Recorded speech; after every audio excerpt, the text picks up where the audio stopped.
A note on positive psychology in practice, Eastern and Western views.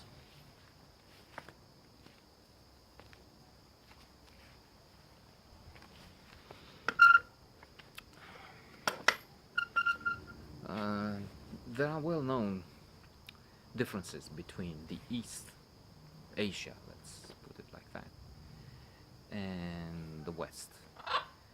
The first which comes to mind is the East is more concerned with the collective, with the community, and the individual has to think about the others much more, if not always, at least most of the time.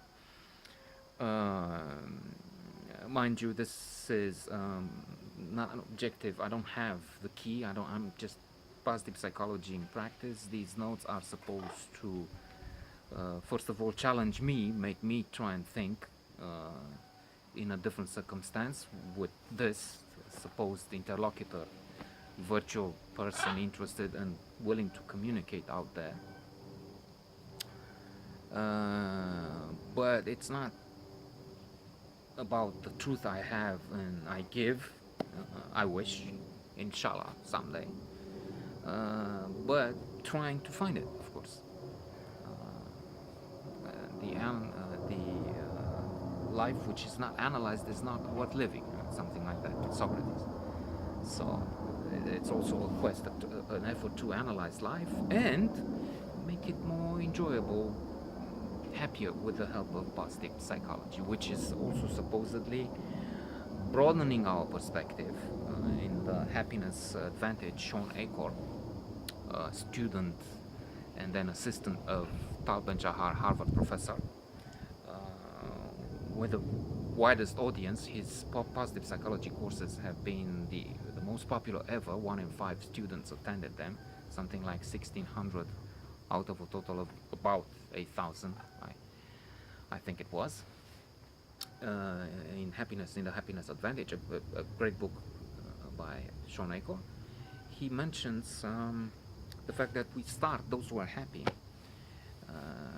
we, if we're happy, start with a clear advantage. Studies show that even the positive, happier people see better.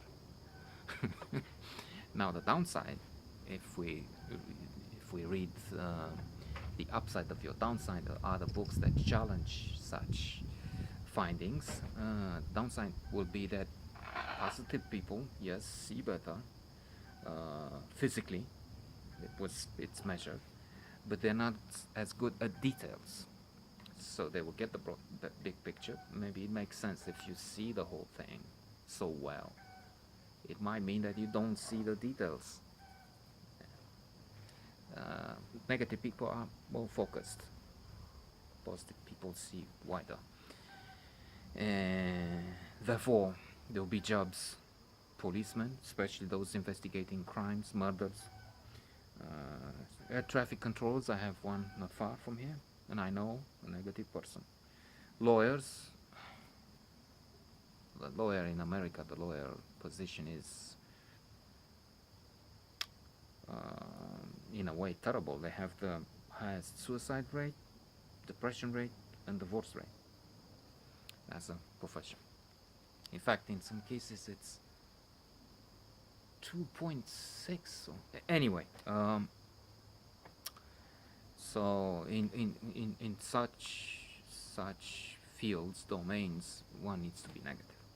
Returning to what I tried to address for today, try to think on, and if you're interested, maybe we can communicate and discuss it together. East has this emphasis on community, while the West has an influence on the individual quite often, individualistic societies. And I was reading recently about time perspective and the different profiles that people have. Some would think of the past in a negative way. Only if I took that job, only if I stayed with geophysics for so many years, I would have $20,000 a month, and then I would be, as opposed to now when I have these issues with money, Others, those who are happy in the present, would look at the past with joy. It was so great. I had this AT&T chance. I went to Atlanta for the Olympics. I took part in a revolution. I didn't really shoot any important enemy.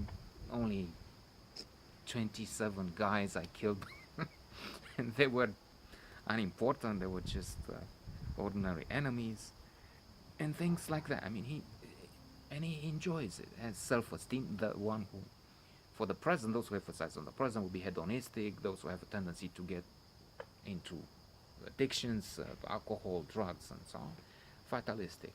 It doesn't matter anyway. There's a tendency here, alas. I mentioned it in a special note on the religious background here. And future orientated. Future orientated would be the individualistic societies. So the West, in a way, would be more future orientated, and as a result, it may be that, on the whole, wealthier. In Europe, there's this comparison made: North richer than the South. In the North, Calvinistic, with a focus on achieving good things in this life, because then you'll be rewarded in heaven, be treated better, versus Catholic. Catholics are in the South, well, not Greece, Eastern Orthodox there, and that's I think a major difference with individualistic and collectivistic between East and West. But then, on the other hand, there will be some paradoxes. I'm thinking Outliers, the book by the genius Malcolm Gladwell. You know, Outliers, he talks about Asian culture based on rice, on the cultivation of rice, and that rice keeps one busy all the year round. Or saying has it that you can only be more relaxed 5 days a year, as opposed to the West, where for millennia, actually until about 100 years ago, even later than that in many societies, most of the people, 70% or more, at times maybe 80, 90%, lived in agriculture. And agriculture meant working on the land in warm weather. Spring, late spring maybe, early autumn. And for the rest of the year, if not really completely, totally collapsed on the stove, more or less having not much to do, as opposed to the East. And in the East, this is why they have such excellent results, because if there's a problem, work more on it. That's the solution that is given most of the time.